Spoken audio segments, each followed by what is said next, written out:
ಇನ್ನು ಕೆಪಿಸಿಸಿ ಅಧ್ಯಕ್ಷಗಾದಿ ಬದಲಾವಣೆ ಬಗ್ಗೆ ರಾಜಣ್ಣ ಅವರ ಹೇಳಿಕೆಗೆ ಸಚಿವ ದಿನೇಶ್ ಗುಂಡೂರಾವ್ ಅವರು ಪ್ರತಿಕ್ರಿಯೆ ಕೊಟ್ಟಿದ್ದಾರೆ.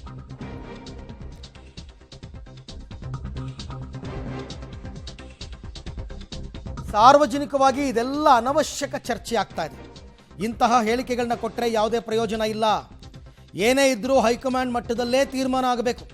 ಹೊರಗಡೆ ಹೇಳೋದ್ರಿಂದ ನಮ್ಮ ಪಕ್ಷಕ್ಕೂ ಒಳ್ಳೆಯದಲ್ಲ. ರಾಜಣ್ಣ ಅವ್ರಿಗೆ ಆಸೆ ಇದ್ರೆ ಅದರಲ್ಲಿ ಏನೂ ತಪ್ಪಿಲ್ಲ, ಬಟ್ ಈ ಥರ ಹೇಳಿಕೆಯನ್ನು ಕೊಡಬಾರ್ದು ಬಹಿರಂಗವಾಗಿ ಅಂತ ಮಂಗಳೂರಿನಲ್ಲಿ ಸಚಿವ ದಿನೇಶ್ ಗುಂಡೂರಾವ್ ಅವರ ಮಾತು.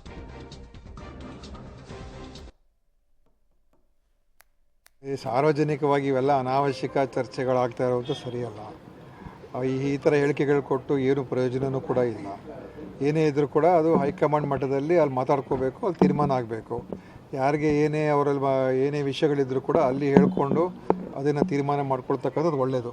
ಸುಮ್ಮನೆ ಇದು ಹೊರಗಡೆ ಹೇಳ್ಕೊಳ್ಳೋದ್ರಿಂದ ಅದು ನಮ್ಮ ಪಕ್ಷಕ್ಕೂ ಒಳ್ಳೆಯದಲ್ಲ ಮತ್ತು ಈ ಥರ ಒಂದು ಹೇಳಿಕೆಗಳಿಂದ ಅವ್ರು ಯಾರಿಗೂ ಪ್ರಯೋಜನ ಆಗೋದಿಲ್ಲ. ಸೊ ನನ್ನ ಅಭಿಪ್ರಾಯ ಈ ಥರ ಹೇಳಿಕೆಗಳು ಕೊಡೋದನ್ನು ನಿಲ್ಲಿಸ್ಬೇಕು. ಈಗಾಗಲೇ ಅವರಿಗೆ ನಮ್ಮ ಆಲ್ ಇಂಡಿಯಾ ಅಧ್ಯಕ್ಷರು ಹೇಳಿದ್ದಾರೆ, ಯಾರೇ ಆಗಿರಲಿ ಈ ಥರ ಹೇಳಿಕೆಗಳೆಲ್ಲ ಕೊಡಬೇಡಿ ಅಂತ. ಅದನ್ನು ಕೇಳ್ಕೊಂಡಾದರೂ ಸ್ವಲ್ಪ ಶಿಸ್ತಿನಿಂದ ಇರಬೇಕಾಗ್ತದೆ ಎಲ್ಲರೂ. ಅದು ಓಕೆ, ಅದು ಅವ್ರಿಗೆ ಆಸೆ ಇದ್ದರೆ ಅದರೆಲ್ಲ ಏನು ತಪ್ಪೇನಿಲ್ಲ.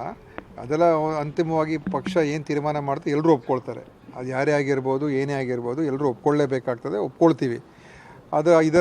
ಇದರ ಬಹಿರಂಗ ಚರ್ಚೆ ಅವಶ್ಯಕತೆ ಇಲ್ಲ ಅಂತ ನನ್ನ ಅಭಿಪ್ರಾಯ.